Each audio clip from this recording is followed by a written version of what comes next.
Okay, so the story that I'm going to tell today is actually about a product I was on a few years ago called Quick Receipts. And this product actually had, by all the looks of it, it was out to be a huge success. We actually ramped up and built an amazing user experience around this notion of digital receipts in the cloud. The team was super excited. Consumers seemed to be interested. We seemed to have retailers interested in this product. But actually, after we developed and built and released the product, it turned out that in reality, the same folks who told us they wanted this product, in fact, didn't. And so we ended up having to shut down the project and redeploying resources elsewhere. And so as a team, we felt that was a pretty big failure, because ultimately we were the ones that made the case to Intuit that we should pursue this idea. And ultimately it turned out that we were wrong. And so, boy, that was really tough to swallow as a team. Were you embarrassed by the failure? How did you bounce back? Ooh, I don't know about embarrassed, but you know, you definitely want to be right, and there's a lot of pressure in business to be right, to show up with your best possible solution, and that's what we tried to do. So of course, I mean, everybody talks about failure being a benefit, especially when you learn from it, man. But when you're going through it, it can be really tough. So yeah, I would say on some level, it's tough to fail inside a big company. You've got to go back to your boss and to all those folks that supported you and tell all of them that turns out there actually wasn't something here that we were able to produce for you.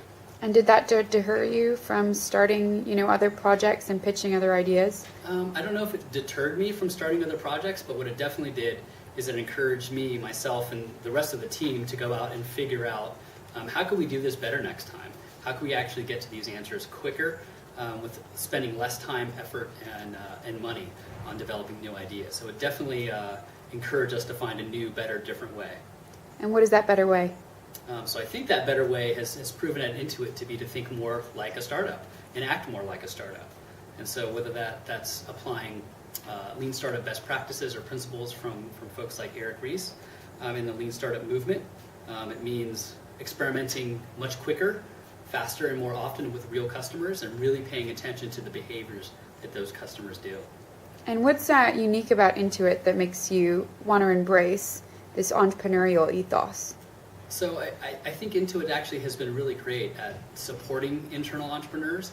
I mean, we've got a long way to go before we're absolutely perfect at it, but I will say I'm consistently impressed with the organization's willingness to go learn new best practices, bring them inside the company, and then kind of build on our foundation of design thinking and entrepreneurship that we've always had at the company. So any parting words for entrepreneurs and readers about how to fail with grace and dignity? Ooh, I don't know about that part. I don't know if we failed with grace and dignity.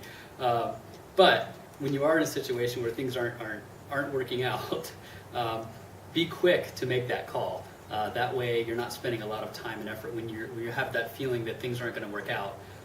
Make that call early and try to generate some insights from that experience so that you'll know what to do next. So you're really not just shutting the door, but you're determining the next direction to take.